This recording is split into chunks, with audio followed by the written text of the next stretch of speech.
Да, добар ден и од мене во ова петочно издание на Алфа Ординација. Заокружуваме заедно уште една недела со уште една тема која што верувам го заслужува вашето внимание од аспект на тоа што зборуваме за нешто што е најважно кога станува збор за голем број, па ако не и за сите заболувања, особено за оние кои што се уште се број 1 причина за смртност во светот, а тоа се кардиоваскуларните болести. Во однос на кардиоваскуларните болести, превенцијата е многу важна, намалувањето на ризик факторите исто така, но и информираноста околу самата симптоматологија. По повод тоа, денеска ќе отвориме уште една тема во која што ќе зборуваме за еден новитетот во кој што неодамна го има во болницата Аџи Бадем Систина, се работи за отворање на ХИСПА центар во Македонија,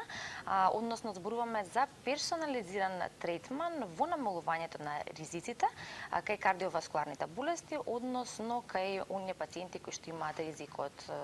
за висок крвен притисок, а потоа срцев или пак мозочен удар. На оваа тема денеска во Алфа Ординација зборувам со доктор Даниела Проевска, кардиолог од Аџи Бадем Систина. Добар ден за вас, докторке, добро дојдовте во Алфа Ординација. Добар ден. Ќе зборуваме на почеток за отворањето на ваквиот ХИСПА центар во Македонија, центар кој што го има во регионот, но до сега го немаше кај нас, сега веќе го има и тоа е една добра вест за сите оние ваши пациенти кои што сепак имаат висок ризик за кардиоваскуларни болести, но и пациентите кои што сакаат да направат превентивни прегледи и сепак тука да се одмерат тие ризици какави се, дали постојат и да се грижат за своето здравје. На почеток ќе зборуваме за самото отворање на ваквиот ХИСПА центар и што значи всушност тоа од сега кај нас. Така.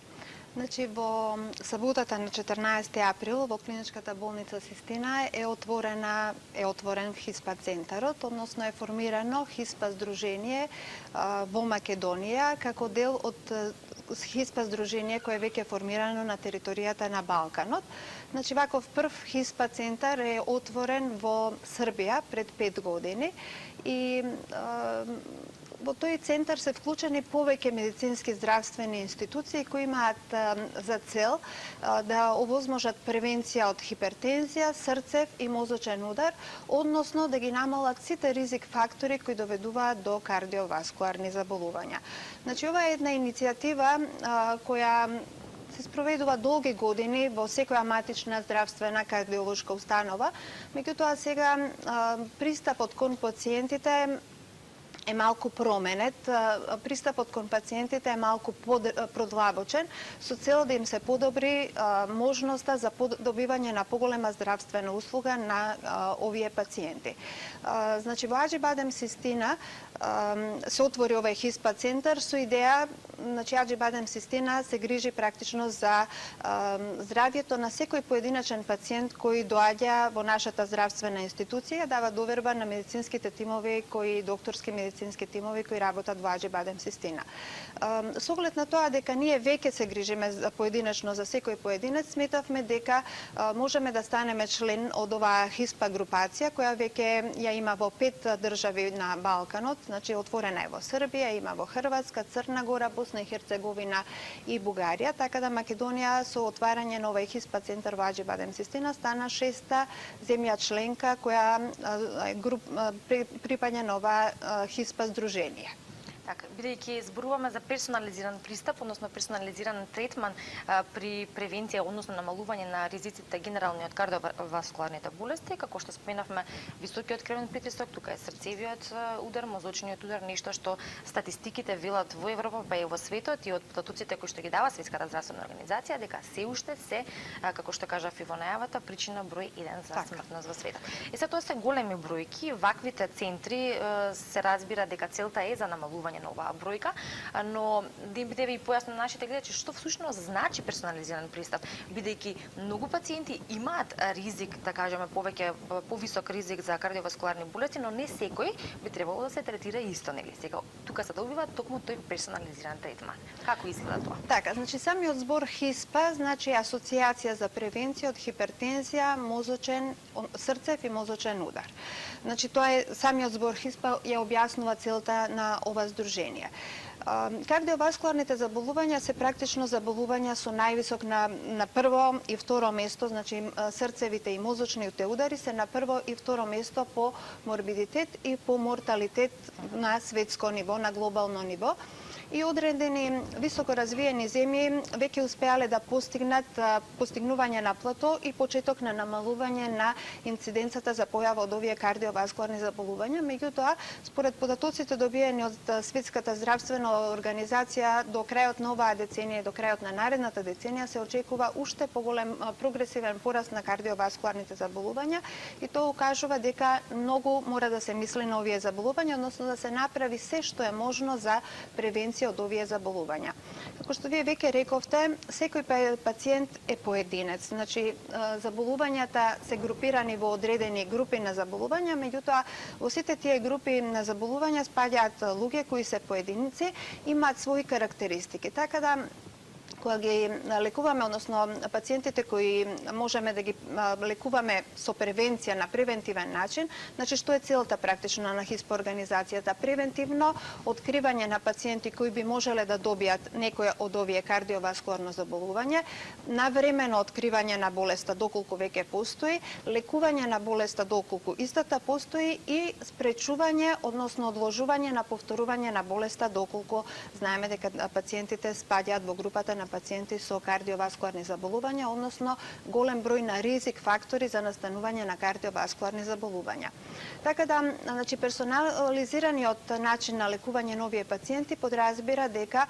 пациентите имаат еден матичен доктор, кардиолог, кој практично ги координира сите други доктори кои помагаат во одржувањето на здравјето на тој пациент. Затоа што кога зборуваме за пациент, не зборуваме само за срце, не зборуваме само за срцев удар, не зборуваме само за мозочен удар, не зборуваме само за крвни садови. Значи, тоа се пациенти кои имаат повеќе бројни ризик фактори. Значи, во денесниот, да речеме, со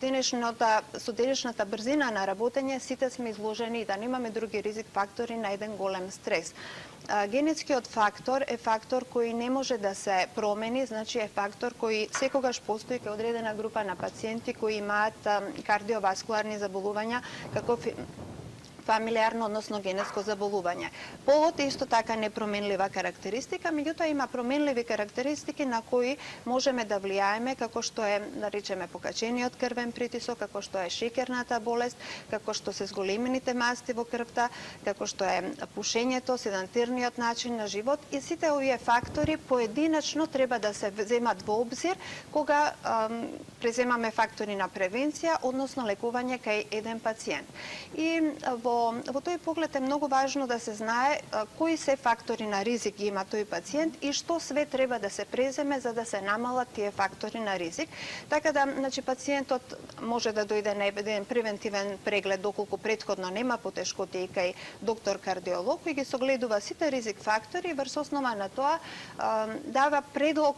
начин на лекување. Лекувањето на пациентите со ХИСП, како и сите други пациенти што се лекуваат во Македонија, Европа, се лекување со практикување на медицина базирана на докази. Тоа е првиот и основен начин на лекување и сите немедицински начини на лекување што помагаат кон куративниот дел, практично се базираат на истата медицина базирана на докази и врз основа на тоа даваме предлог за понатамошно лекување на тие пациенти. Бидејќи станува збор за персонализиран третман и станува збор за третман кој што опфаќа во целост оние работи и сите сегменти кои што се важни во самиот тој третман во однос на пациентот индивидуално, станува збор за поголем тим на доктори кои што се вклучени тука. Кои доктори учествуваат? Така, значи еве би почнале од тоа дека нели зборуваме за кардиоваскуларни заболувања, значи тука спаѓаат кардиолозите и тоа кардиолозите може да имаат своји потесни стручности, така да спаѓаат неинвазивните, интервентните кардиолози, електрофизиолозите.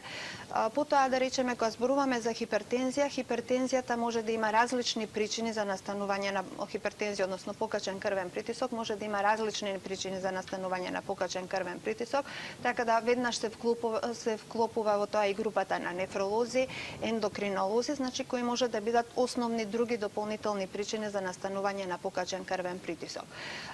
Освен тие, значи се вклучуваат како резултат на кардиоваскуларните заболувања и можните настанувања болести кои треба да се лекуваат по интервентен пат или пак по хируршки пат, значи се вклучуваат и кардиохируршкиот тим, се вклучува васкуларниот тим.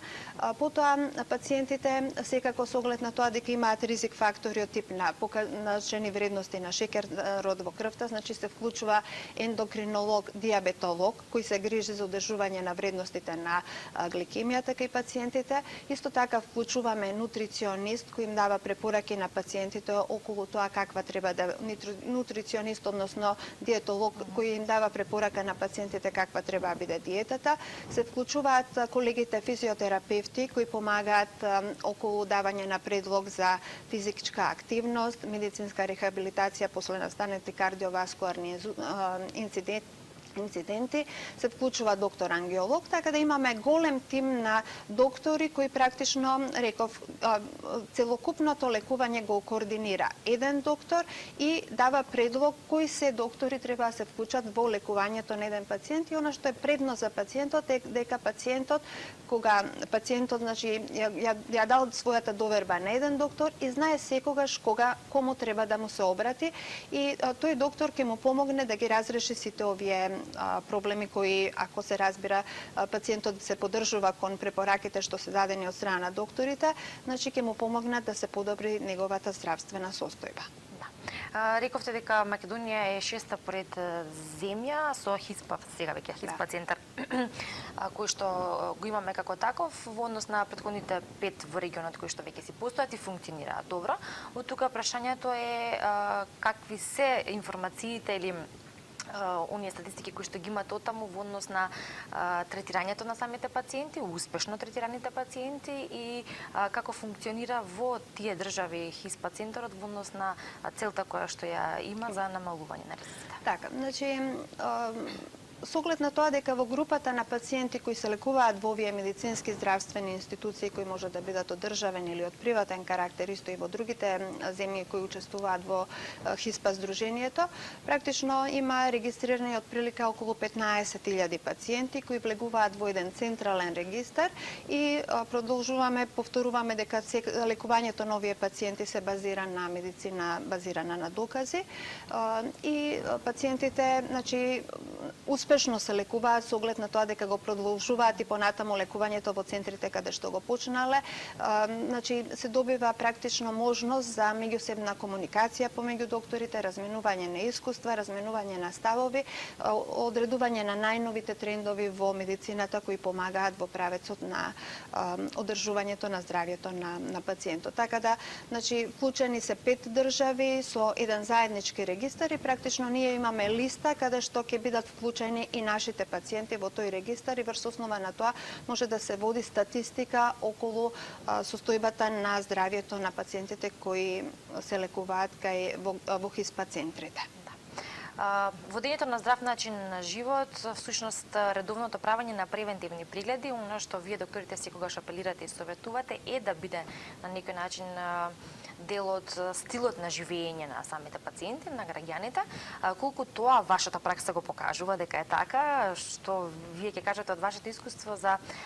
тоа колку пациентите сакаат и доаѓаат на превентивни прегледи генерално.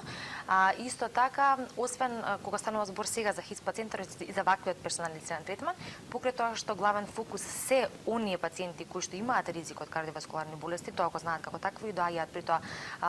за тоа и да се прегледаат, сепак може ваков третман да добијат и оние кои што немаат таков ризик или барем се уште не знаат, а сепак сакаат да си го проверат своето здравје и да си го држат под контрола, се разбира. Така, значи, она што генерално би го кажале дека во Македонија веќе се повеќе расте свеста околу желбата на луѓето да го одржуваат и да се грижат за своето здравје и тоа е за значајно, да речеме, поздравување и во тоа учествуваат сите доктори. Не може да речеме дека само ние кардиолозите се грижиме, затоа што практично со воведувањето на редовните систематски прегледи во работните организации, пациентите во главно се видени, односно работниците, како да речем, значи луѓето кои работат во соодветните институции се прегледуваат од доктори кои доколку приметат дека има некоја причина поради која сметаат дека тие пациенти имаат одреден ризик од срцево или васкуларно потекло, веднаш ги упатуваат на консултација кај кардиолог. Така да, значи, почнувајќи од тој момент веќе, значи, добиваме осет дека можноста за превенција се повеќе и повеќе расте и се повеќе и повеќе се мисли. Порано се сметаше дека превенцијата треба да почне после 40-45 година и тоа кај одредена група на луѓе кои имаат ризик фактори. Сега веќе не се поддржуваат тие фактори, значи превенцијата почнува далеку порано и во групата на превенција влегуваат практично сите пациенти кај кои и не се согледува дека имаат некои големи ризик фактори, значи треба да направат одредени кардиолошки испитувања од тип на систематски превентивни кардиолошки прегледи годишни кои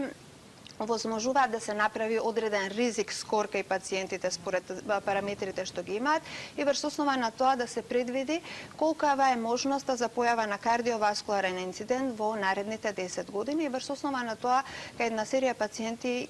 има потреба да се даде превентивна терапија или кај одредена група на пациенти има потреба да се направи промена во режимот на живот, хигиено-диететската, да се промени начинот на исхрана,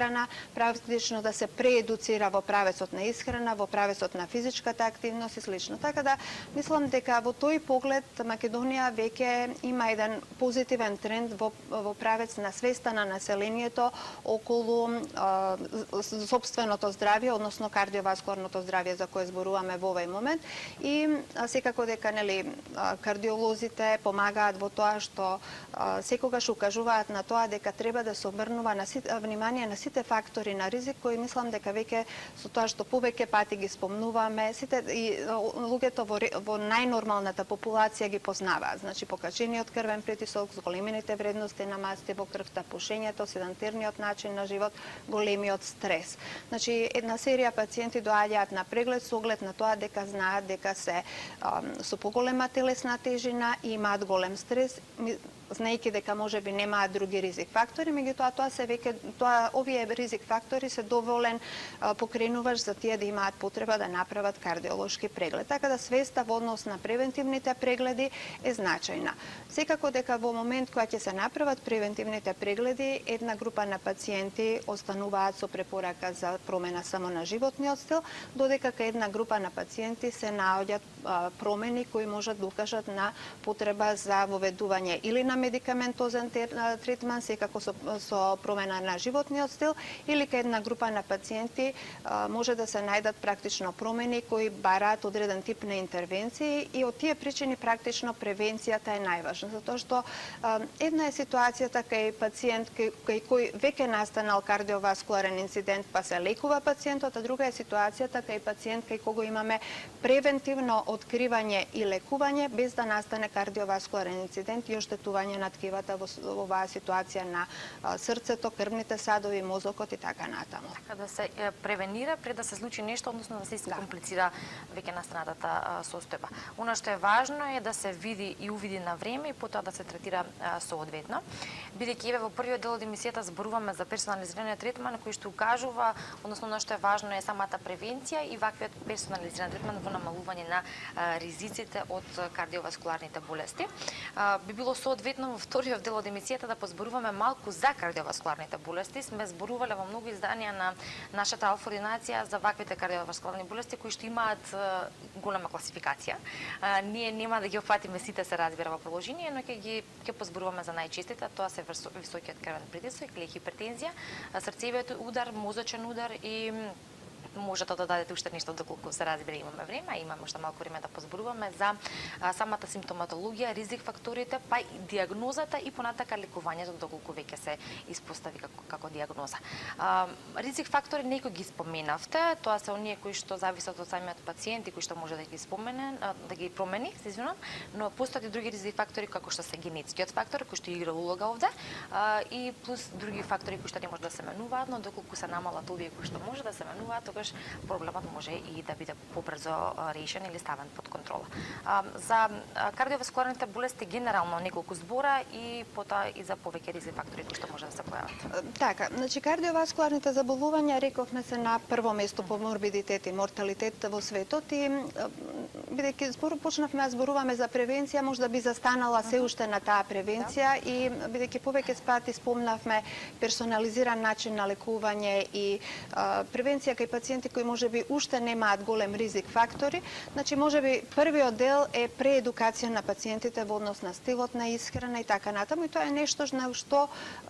во овој момент се уште не се обрнува големо внимание, а треба да се обрне внимание. Така да јас веќе спомнав дека да речеме во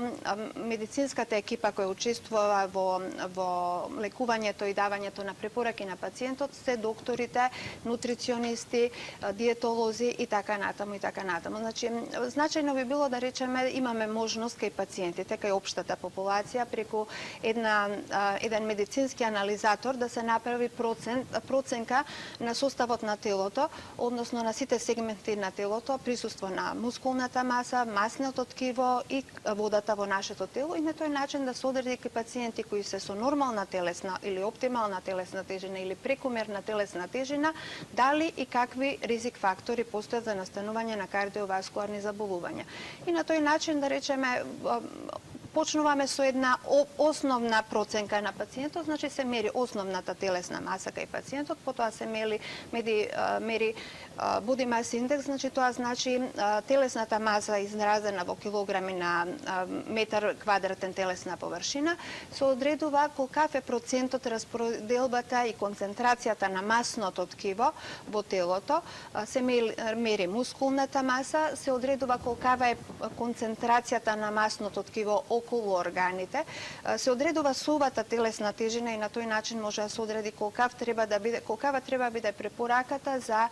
внес на протеини во исхраната. Се мери обемот, да речеме, на струк према обемот на колковите, на тој начин се одредува дали постои ризик од она што ние го викаме, значи стомачна дебелина или метаболен синдром, што дава поголем ризик во иднина за настанување на шеќерна болест, за покачување на крвниот притисок или појава на други васкуларни заболувања.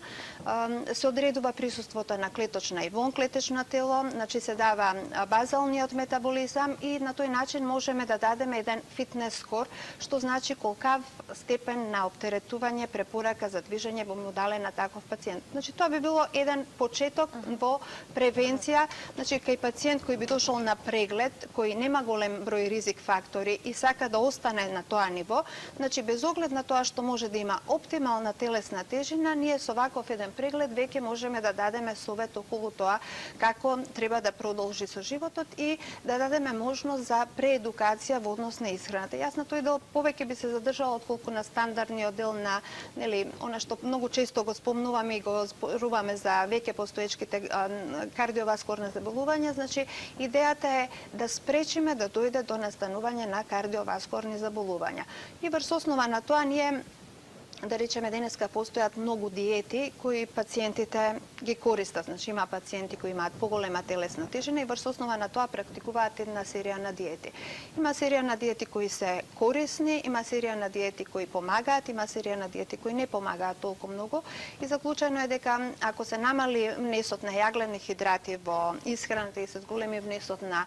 протеини и масти, телесната тежина може многу брзо за кратко време рапидно да падне и проблемот е тука да се свати и да се укаже дека е добро да се намали телесната тежина, добро е да се намали за кратко време, меѓутоа проблемот е тоа што долготрајно таа телесна тежина треба да се одржи. Што значи дека не е само исклучување на одредени намирници, туку да се научи кои намирници, во колкава концентрација, каков треба да биде соодносито и она што можеби се уште важи како диета за кардиоваскуларни заболувања, кој дава најмал процент на кардиоваскуларни заболувања, даш диетата, односно она што е познато уште како медитеранска диета, каде што се вклучуваат сите хранливи компоненти во одреден сооднос и на тој начин се овозможува да дојде до подобро здравје, и подобри здравствени карактеристики во нашето тело. Значи, може би прв начин за намалување на телесна тежина е да се намали како калорискиот внес, што е основно, затоа што ако имаме голем калориски внес без оглед на тоа колку и да е, да речам, правилна исхраната, секако дека телесната тежина расте. Значи, намалување на калорискиот внес и намалување на внесот на масти, што би требало да биде од прилика 25 до 30% од вкупниот дневен нес на калории. Така да тоа се може би некои елементи на кои во принцип треба да се обрне внимание кај пациентите кои доаѓаат на превентивни прегледи. И тоа е причината што покрај посетата на кардиолог кој би ги направил сите, ќе направи проценка на симптомите и се на што се жали пациентот, ќе направи објективен преглед, ќе направи преглед со апаратура во смисла ехокардиографски преглед, тест на оптеретување, доплер прегледи на крвни садови и така натаму, може да постави холтер за ритам, значи се она што може да ги покаже реалната кардиолошка состојба и реалните кардиолошки знаци. Значи треба да се обрне внимание на дел што може би знаете како во да речеме стандардните здравствени институции докторите имаат помалку време да им го посветат на внимание и тоа е идејата на персонализираниот начин на лекување. Значи прва е превенција, второ е откривање, трето е одржување и потоа одложување доколку има тенденција за појава на повторување на болеста, одложување на истата и на тој начин со овие мерки на реедукација на пациенти би можело да се овозможи да настане кај пациентите. И сега, бидејќи спомнавме ризик фактори, можеме... Само се извинувам, доктор, ќе пред да продолжиме за ризик факторите, ми се чини дека имаме гледач, бидејќи слушнав таков знак од режијата, да видиме дали имаме се уште на линија. Ќе продолжиме, но кажа што застанавме. Добар ден. Добар ден. Добар ден, повелете. Сакам да поставам прашање до докторката. Добра, повелете. Пред 3 години, значи ова е трета година, професор Тазер ми правеше интервенција на срцето, имам 3 байпаса поставено и сега до известно време немав никакви отоци, никакви проблеми. Иначе одам редовно на контрола кај доктор Трајков Иван. И сега десната нога ми е толку отечена од коленото надоле, па се чудам што да направам, дали да дојдем да се јавам кај доктор Трајков или да продолжам додека ми дојде тоа време за контрола за зимање на крв. Секој месец одам од прст ми зимат крв. Добра. Значи вака,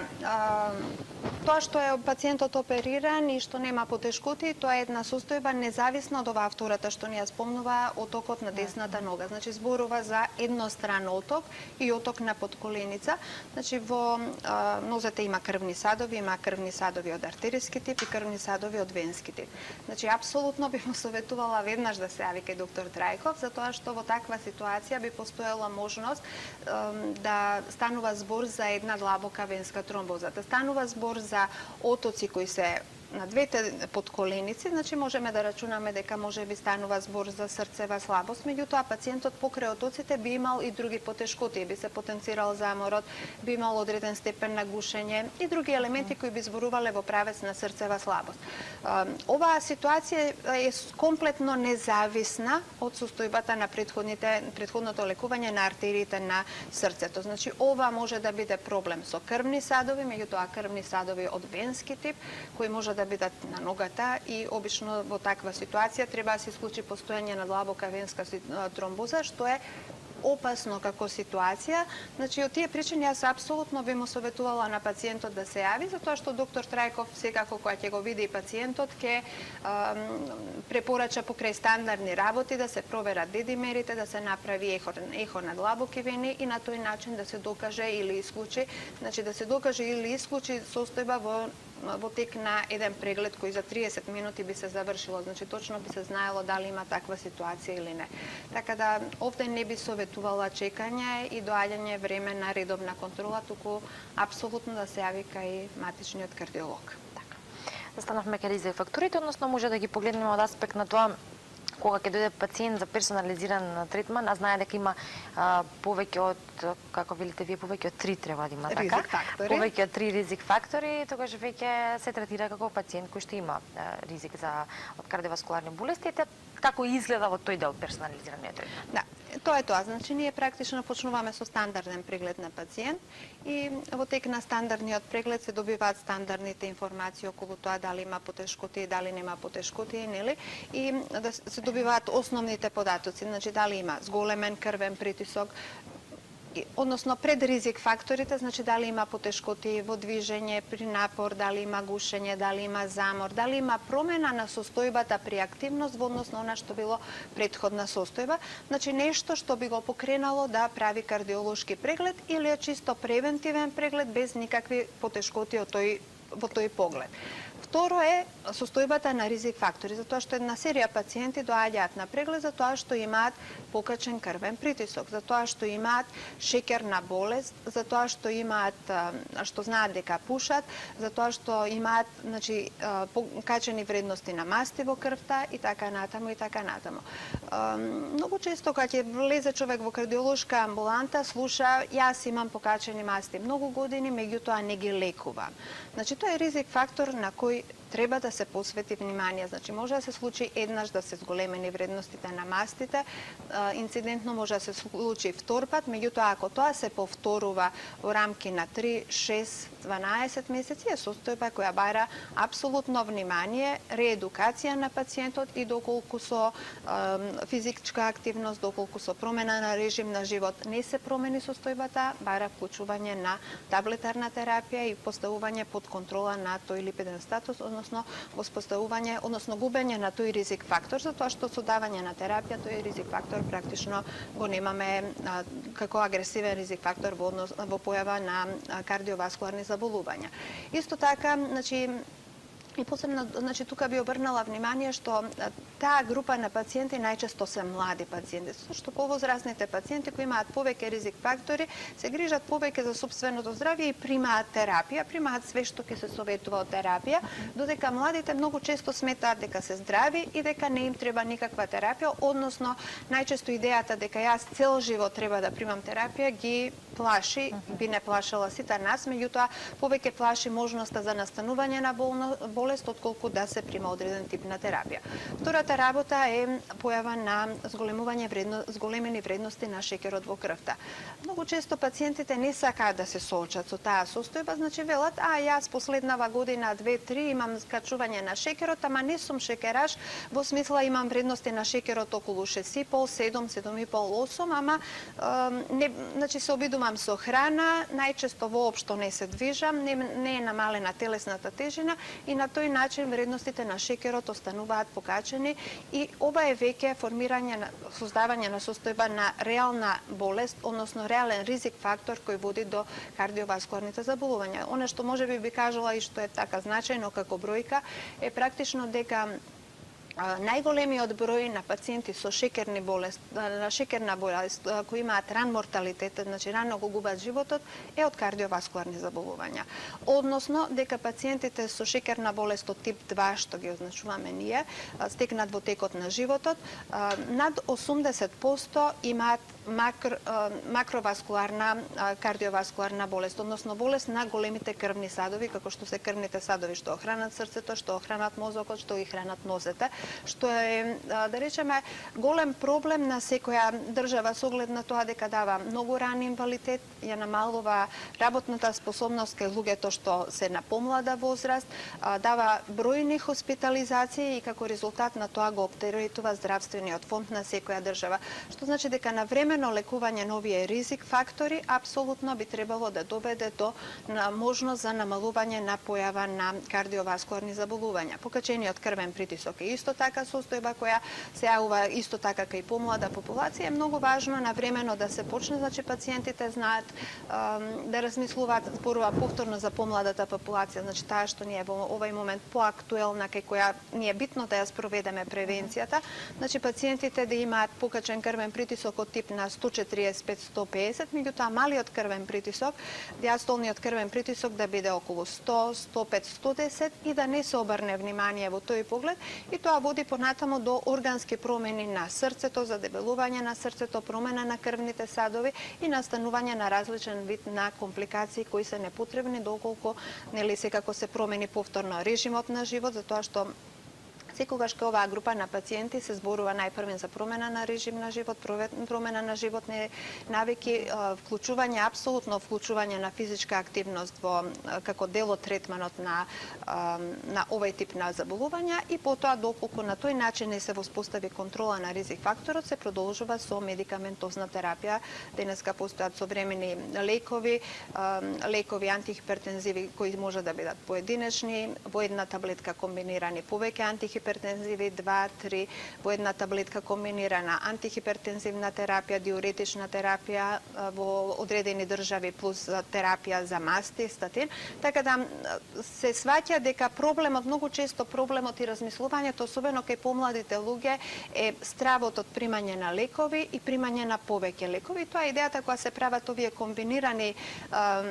таблетки, каде што во еден лек има повеќе компоненти и се покриваат повеќе ризик фактори кај пациентите и на тој начин добиваме подобро чувство на пациентот во однос на примањето на терапија, поедноставно прифаќањето на терапијата и на тој начин контрола на повеќе ризик фактори. Понатаму пушењето е исто така голем ризик фактор што го имаат пациентите, на кои се обрнува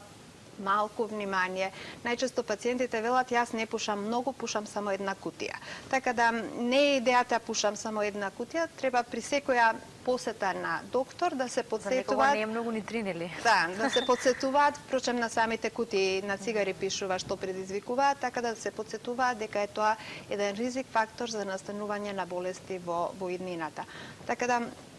секако дека лекувањето на овие ризик фактори би овозможило превенција за настанување или со превентивните прегледи на времено откривање и одложување на појавата на болестите од кардиоваскуларен тип. Да, бидејќи имам уште само неколку минути, 2-3 минути до крај, пред да одјавиме да не останеме должни во однос на персонализираниот третман, како што кажавте и во текот на разговорот, има пациенти кои што доаѓаат на превентивни прегледи, може чувствуваат симптоми, може не, може имаат ризик фактори, може не, но што кога станува збор за персонализиран третман, пациенти кои што веќе имале срцев, мозочен удар, имаат константно висок крвен притисок кои што го третираат на одреден начин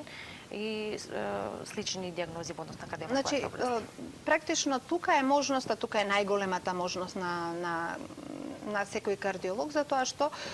овде се вклучува соодветна терапија, се прави проценка на пациентот како реагира на таа соодветна терапија, може да се направи модификација и пациентот кој веќе доаѓа, кој има одредени потешкоти, доаѓа со многу поголема доверба кај кардиологот и со многу поголема желба да ги прифати советите, односно најчесто ги прифаќа и ги поддржува советите што се кажани. Многу потешко се прифаќаат и поддржуваат советите кај пациентите кои немаат реална докажана кардиоваскуларна болест. Пациентите со реална и докажана кардиоваскуларна кои веќе поминале одредено. Да, значи ги почитуваат во главно советите и врз основа на тоа можеме да направиме многу за нивно подобро чувство. Она на што многу треба да се работи понатаму е за промена на животните навики. Значи, може би промената на животните навики е најтешкиот дел, затоа што терапискиот дел и не постои, многу ретко постои покачен крвен притисок или нешто што не може да се постави под контрола. Меѓутоа, терапискиот дел околу животните навики или промената на животните навики е практично на што најмногу треба да се работи, односно едукацијата на целото население, почнувајќи на едно семејство кое би ги дигнало своите деца и би овозможило да имаат здрави животни навики, на тој начин би се спречило настанување на кардиоваскуларни заболувања и кај потомците на оние родители кои веќе имаат генетски фактор и докажани кардиоваскуларни заболувања. Особено таму е важно да се воведат животните навики уште од најраната возраст. Уште од мале нозе. Ви благодарам за вашето гостување, посакувам пријатен работен ден, се разбира и добар викенд, ќе се видиме во следна прилика со друга тема. Благодарам. Тоа беше доктор Даниела Пруевска, кардиолог од Аџибадем Цетина. Зборувавме за персонализираниот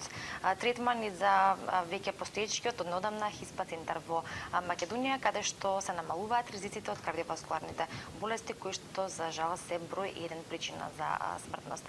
Подигнување на ниво на свесност, зголемување на едукацијата и информираноста се